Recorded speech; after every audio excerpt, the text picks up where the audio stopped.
Greetings, this is Charles Darwin, and today I want to talk to you about the human mind and about our ability for logic, but also for the contortions of logic. You see, our minds are capable of logic, but that's not what they evolved for back in the Stone Age. What they evolved for was to be able to manipulate social conditions so as to gain an advantage of status over other people in our society. That is, our brains have been selected under prehistoric conditions to be capable of rationalizing. Now, this is true today because we still have Stone Age brains today, despite the fact that so much more knowledge is available to us, both from scientific discoveries and also as a result of the internet, which makes a lot of this information instantly available to us. And yet, despite all of this information being available, we still have Stone Age minds that rationalize. I want to give you some examples of this. I know you already knew this, I know I've said it before, but I want to use some examples from the news in early 2012. The first example is the recession, which started in 2008, and according to the government, it's over. But a lot of us feel that the recession is still going on.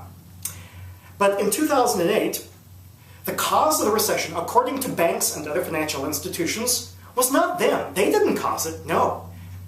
Who caused it? You did. Ordinary consumer, ordinary citizen. It's your fault because you spent too much money. You ran up too much debt on your credit cards. It's your fault. Well, fast forward to 2012, and the recession's supposedly over, but the recovery is slow. And once again, whose fault is that? It's your fault. Everything is always your fault, common citizen and common consumer. This time it's because you're not spending enough money. You aren't putting enough debt on your credit cards. So whatever you do, it's always your fault. That is an example of rationalization, which is used by large corporations to exert influence upon and control over those who have less power than they do. Another example of rationalization. Everybody's favorite topic these days, Newt Gingrich. Oh yes. Well, you know, you could make Newt Gingrich into a play, the way Shakespeare made a play out of Sir John Falstaff and came up with The Merry Wives of Windsor.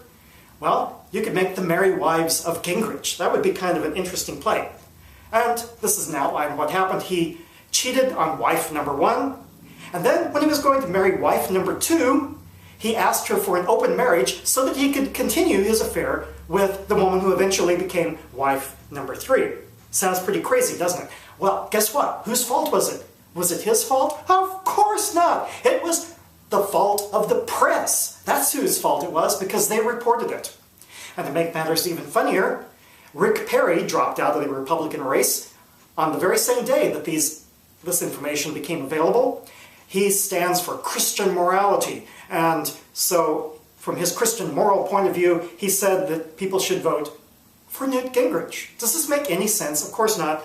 And that's because our minds still work in the same way that they did in the Stone Age. We rationalize and we deceive ourselves. Some things never change. This is Charles Darwin. Tally ho, and amen.